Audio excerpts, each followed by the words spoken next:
ឈ្មោះស្នេហ៍ស្នងអូនហើយនឹងបងយើងមានបំណងដូចគ្នាត្រយកផ្ដោផ្ដាច់ស្មារតីក៏សាងតាពីមាតុភូមិកម្ពុជាក្រុមគ្រារុងរឿង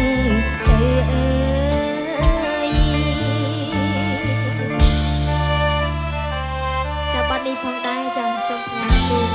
ពុកម៉ែបងប្អូនដែលបានមកស្ដាប់ទាំងអស់គ្នាចាហើយជាពិសេសចាជូនបងកងទ័ពទៅខាងព្រំដែនទាំងអស់ផងចា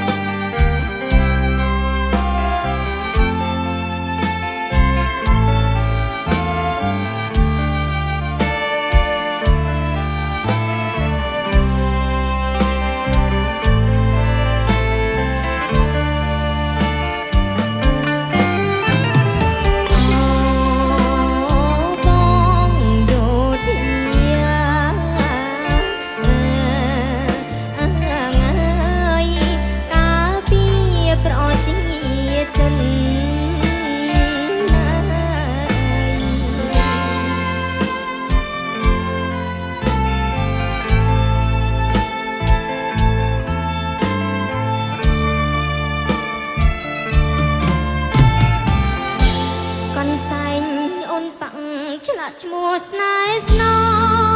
ងអូនហើយនឹងបងយើងមានបំណងដូចគ្នាត្រយកផ្ដោផ្ដាច់ស្មារតីក៏សាងថាពីមាតុភូមិកម្ពុជាក្រុមគ្រារុងរឿង